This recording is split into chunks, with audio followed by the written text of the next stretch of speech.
মমতা বন্দ্যোপাধ্যায় কি তাহলে আত্মসমর্পণ করছেন যে নিশ্চয়ই নিশ্চয়ই মমতা বন্দ্যোপাধ্যায়কে নিশ্চয়ই তদন্তের আওতায় আনা উচিত। তাহলে অনেক গূঢ় তত্ত্ব ধরা পড়বে।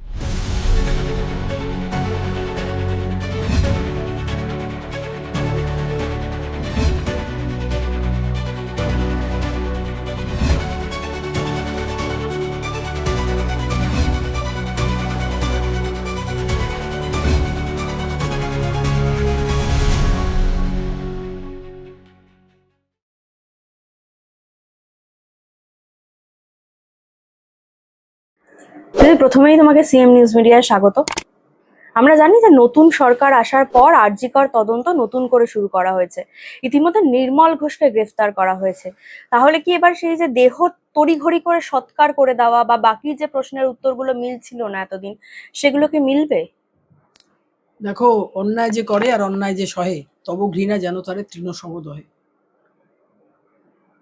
অভয়ার মৃত্যু নিয়ে সারা রাজ্য কেন সারা পৃথিবী তোলপাড় হয়েছে। একটা কর্তব্যরত চিকিৎসক, তাকে ধর্ষণ প্লাস মার্ডার। অভয়ার যেদিন জন্মদিন, আমার মেয়েটাও তো ছোট, এসে বলে ছুটে ছুটে, মা আজকে জানো তো, ও অভয়া বলে না, আজকে জানো তো তিলোত্তমার জন্মদিন।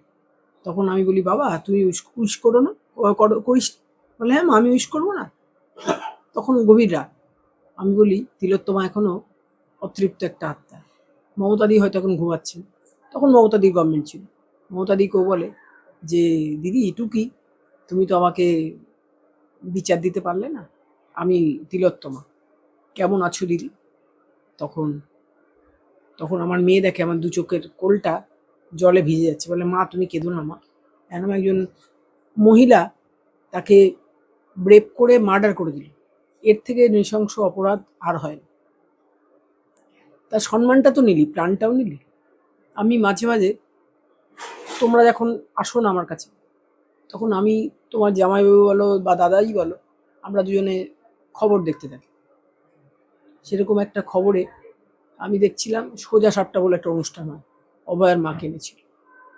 তিনি বললেন, ভালোবেসে আমি আর ওর বাবা, ওর একটা নিজস্ব নাম ছিল, ভালোবেসে আমি আর ওর বাবা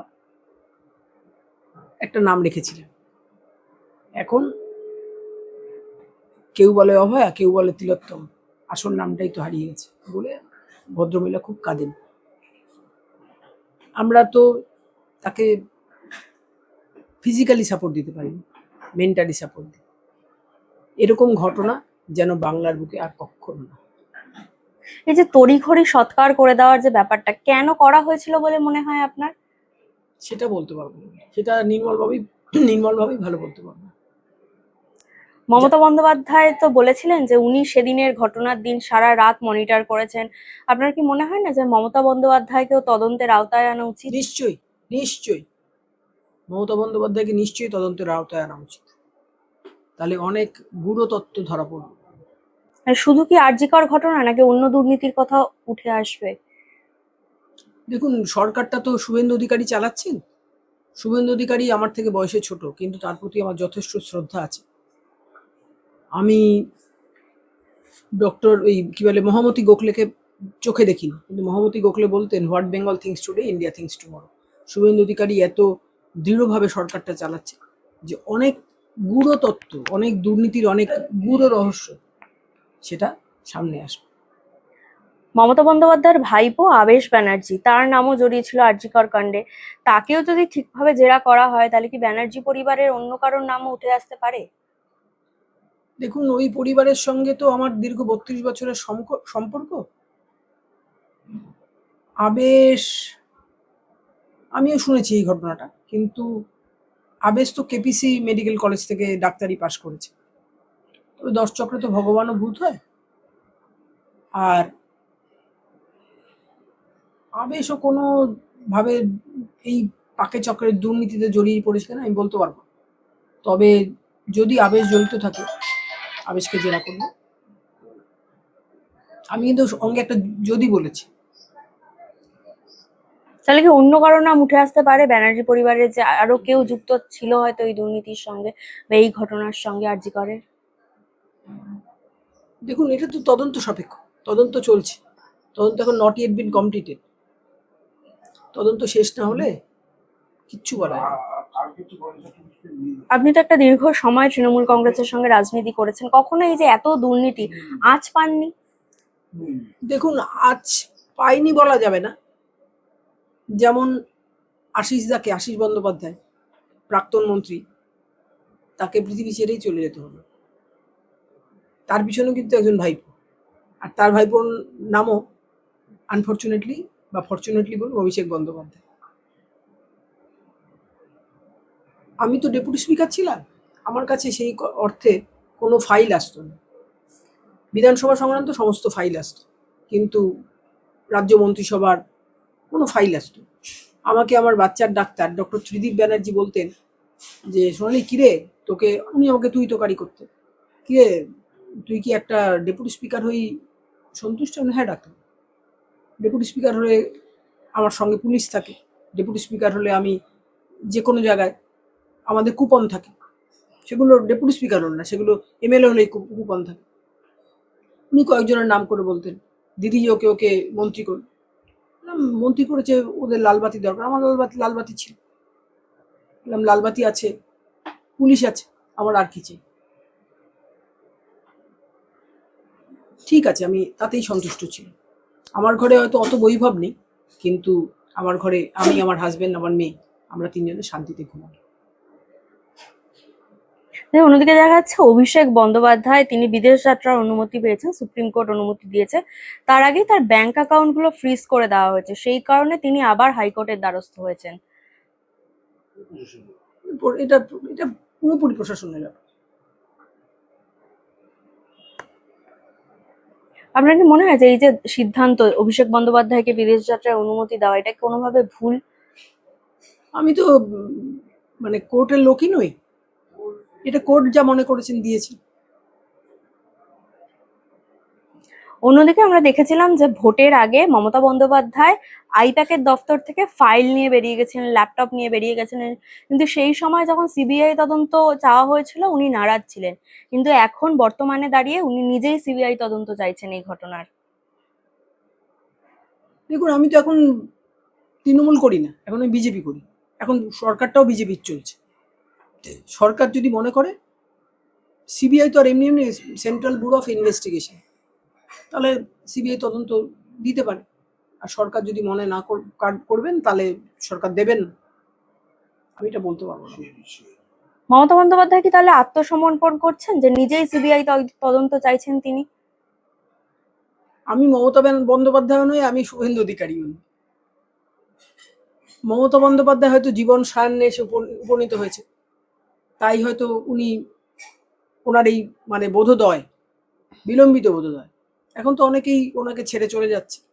উনি বুঝতে পারছেন যে উনি একা, ওনার পক্ষে উনি আর সামলাতে পারছেন না, তাই ওনার হয়তো বিলম্বিত বোধোদয় হচ্ছে।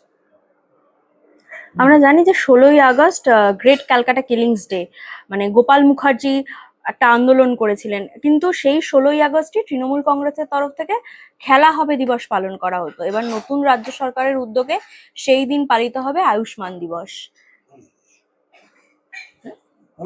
হ্যাঁ, ভালো তো। আয়ুষ্মান ভারতকে তো পশ্চিমবঙ্গে ঢুকতেই দেননি মমতা, মানে আগের সরকার বা আগের মুখ্যমন্ত্রী, কারণ ওটা মোদিজির মানে প্রজেক্ট ছিল। প্রচুর মানুষ উপকৃত হবে, প্রচুর মানুষ উপকৃত হবে, স্বাস্থ্য পরিষেবা ভালো পাবে। কিন্তু এই যে এতদিন ধরে গ্রেট ক্যালকাটা কিলিংস এর মতো ঘটনা বা সেটা নিয়ে তৈরি সিনেমা বেঙ্গল ফাইলস, সেটাকে আটকে দেওয়ার চেষ্টা করছিল, তাহলে আগের সরকার কি কোনোভাবে যে দেশের ইতিহাস সাধারণ মানুষ বা নতুন প্রজন্ম না জানুক সেটাই চাইছিল? দেখুন, আগের সরকার, আমি একটা পার্ট অ্যান্ড পার্সেল ছিলাম, আমি তো আগের সরকারে ছিলাম না, বারবার বলছি। আমাকে আগের সরকারের মুখ্যমন্ত্রী যিনি ছিলেন, তিনি আমাকে মন্ত্রী করেননি। হয়তো উনি বুঝেছিলেন যে আমাকে মন্ত্রিত্ব দিলে আমি ভালো করে মন্ত্রিত্ব চালাতে পারবো না বা কিছু একটা, হ্যাঁ সেটা তো বলা যাবে না। আমাকে সেই জন্য ডেপুটি স্পিকার করেছিল। আমাকে আমার বাচ্চার ডাক্তার, নাম বলে আর তাকে বিব্রত করতে চাই না, তিনি বলতেন যে, সোনালি তুমি শুধু ডেপুটি স্পিকার নিয়েই সন্তুষ্ট থাকো। আমি বলতাম, হ্যাঁ ডাক্তারবাবু, ডেপুটি স্পিকার মানে তো পুলিশ, লালবাতি, আমাকে পুলিশও দেওয়া হয়েছে, আমাকে লালবাতিও দেওয়া হয়েছে, আর এমএলএ হলেই আমাদের কুপন দেওয়া হয়, সেই কুপনে আমরা যাতায়াত করতে পারি। তবে আমি খুশি এখন যে এখন মমতা ব্যানার্জিকেও, মানে আমি মমতা ব্যানার্জি বলি না তো, মমতাদিকেও এখন 16,000 টাকা, এই সরি 18,000 টাকা পেনশনই থাকতো। দিদি একটা শেষ প্রশ্ন করবো। আমরা দেখেছি কিছুদিন আগে 21শে জুলাই ছিল শহীদ দিবস, সেক্ষেত্রেও কালীঘাট তৃণমূল এবং ঋতব্রত তৃণমূলের মধ্যে একটা দড়ি টানাটানির মতো পরিবেশ সৃষ্টি হয়েছিল। এবং সামনেই 28শে আগস্ট ছাত্র পরিষদের প্রতিষ্ঠাতা দিবস, সেই একই ঘটনা আবার দেখা যাচ্ছে যে কালীঘাট তৃণমূল এবং ঋতব্রতপন্থী তৃণমূলের মধ্যে আবার একই দৃশ্য ফুটে উঠছে। দেখো, আমি তৃণমূল ছাত্র পরিষদের সভানেত্রী ছিলাম। সভাপতি তো বলে না, মেয়েদের বলে সভানেত্রী। আমি খুব দক্ষতার সঙ্গে চালিয়েছি কিনা সেটা তখন আমি তৃণমূল কংগ্রেস করতাম, তৃণমূল কংগ্রেস বলবেন। আর এই অহেতুক দড়ি টানাটানি পছন্দ না, যে কোনো দলের প্রোগ্রামে অহেতুক দড়ি টানাটানি পছন্দ না। একটা শেষ প্রশ্ন করব, তৃণমূল কংগ্রেস মমতা বন্দ্যোপাধ্যায় নিজে বলেছেন তিনি আবার রাজনৈতিকভাবে উঠে দাঁড়াবেন, এটা কি সম্ভব ওনার আবার কখনো রাজনৈতিকভাবে? সম্ভব না, কখনো সম্ভব না, কখনো সম্ভব না। আমি মমতা বন্দ্যোপাধ্যায়ের মতো শিক্ষিতও নই, আমি মমতা বন্দ্যোপাধ্যায়ের মতো রাজনীতিবিদও নই, কিন্তু তিনি আর কোনোদিন কামব্যাক করতে পারবেন না রাজনীতি। তার এই অবনতির কারণ কি তিনি নিজেই?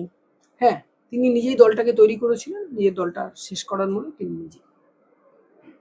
অসংখ্য ধন্যবাদ দিদি।